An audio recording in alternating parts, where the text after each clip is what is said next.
I hate, and I mean absolutely hate, how lifestyles work in D&D 5e, regardless if it's 2014 or 2024.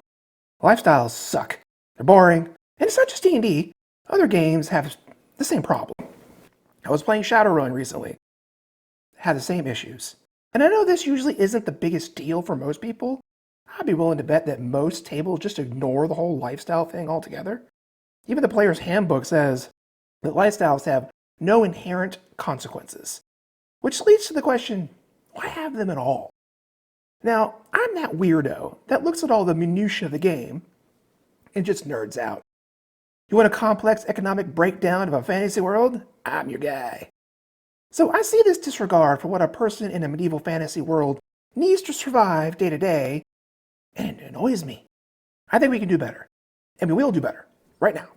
First, we have to discuss what lifestyle expenses actually are. One thing to note is that they haven't really changed much between 2014 and 2024. If anything, they've gotten even simpler with the update. In the previous rules, some of the backgrounds would interact with the lifestyles, but now even that's gone. Now we have to discuss what are lifestyle expenses, or just lifestyles from now on. Basically, it is the level and day-to-day costs of living outside of adventuring. So you're in a town or a city and you need food, lodging, equipment repair, and that sort of thing. Not out on the road adventuring, that's where rations come into play.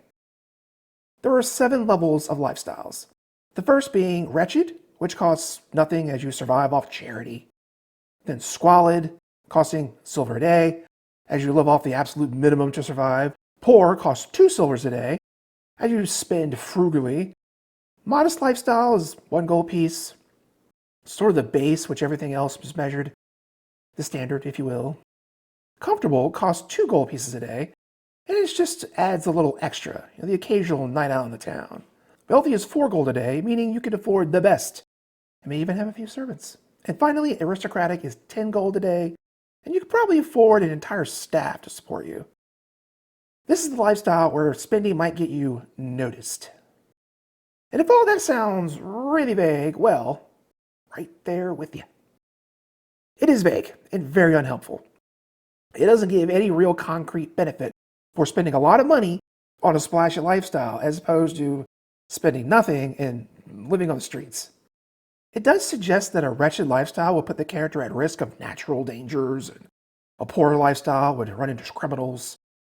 An aristocratic lifestyle could also run you into criminals who want your money.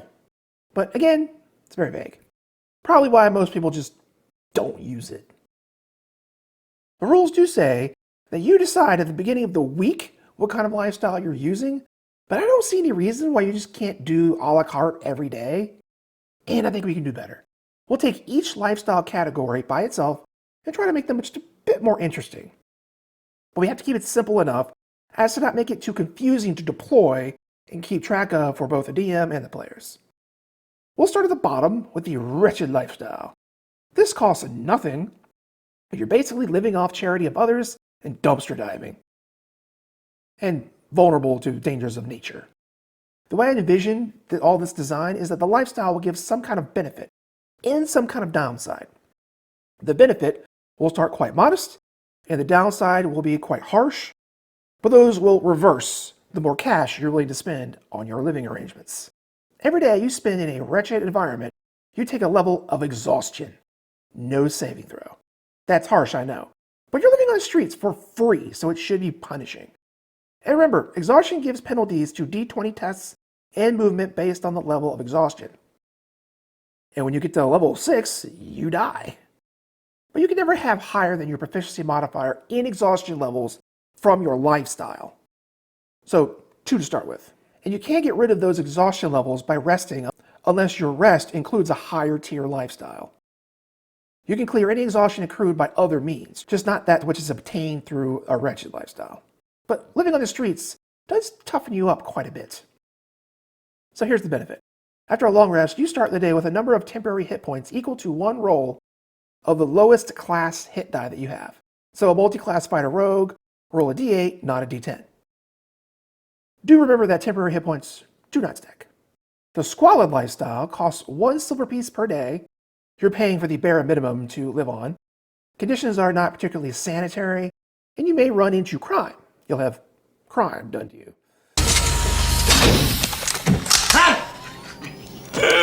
Give me the cash. Been here long? Yeah, long enough. Come on, give me the cash. If you've played pre-written adventures, you're probably familiar with encounter tables. Usually a set of tables that you roll on every so often as you travel or camp in dangerous areas to see if some monster or event finds the party. That's what we'll use here. Whenever the character pays the Squalid lifestyle piper, they need to roll on a chart, and if something happens, it will be up to the DM to determine when in the day or night that something happens. Typically, lifestyles are only purchased when the character are in town, so to speak, not on the road adventuring and probably subsiding on rations, gathering food, sleeping in rucksacks. There, the party will have their own encounters, but the Squalid lifestyle characters will have to deal with it even when they're supposed to be safe. As for the upside of the lifestyle, we'll stay on the encounter tables. Most campaign encounter tables have a variety of results. Some where nothing happens, most where some sort of combat erupts, but there are a few that can be neutral or even positive. Meeting an NPC with some important information, or even finding a dead body with a bit of treasure on them, can't be all bad. Which table you use can be pretty important. Here's an example of one that I think works pretty well, but of course you can make your own or use a different one as long as it has a good mix of combat, neutral, and social encounters. Now, moving into the poor lifestyle, that will cost you 2 silver pieces per day. You are frugal with your necessities, so it's basically Squalid but without the crime. I think of it as the budget-friendly option. As some of us have learned over the years, being poor isn't great for social circumstances. Any check that you make to improve the attitude of an NPC will be made with disadvantage. As a reminder, there are 3 attitudes an NPC can have. Friendly, which gives advantage on ability checks to influence them.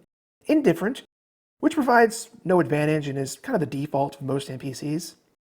And hostile, which gives disadvantage on ability checks to influence them. In the poor lifestyle, we'll make any ability check we make to have disadvantage if we're trying to improve that attitude.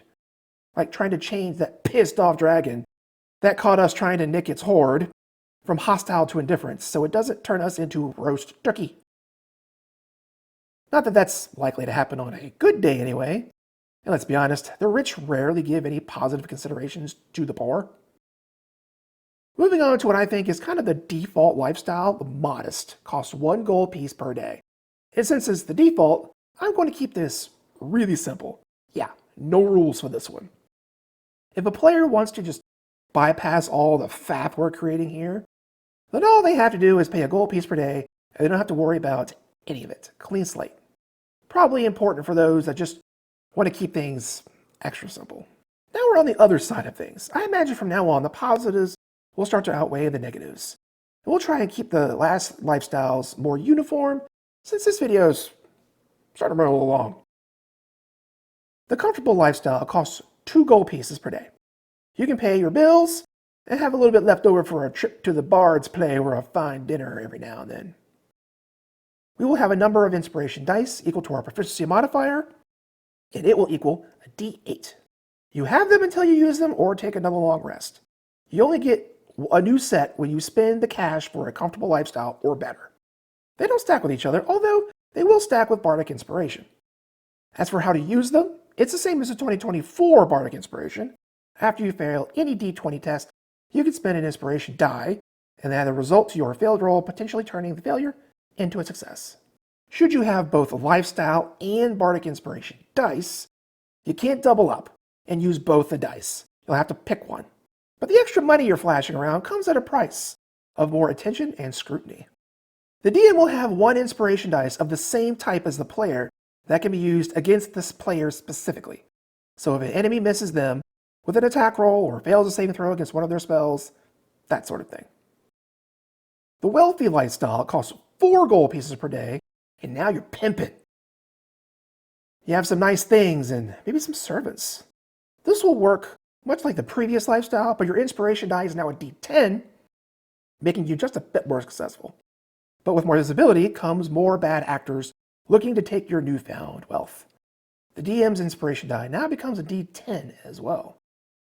And finally, we have the aristocratic lifestyle for a whopping 10 gold pieces a day. Yowza! Better come with a hot tub or something. You can pay for the best of everything and probably have a whole staff attending to you. Your lifestyle inspiration dice increases to a D12, as does the DM's inspiration dice.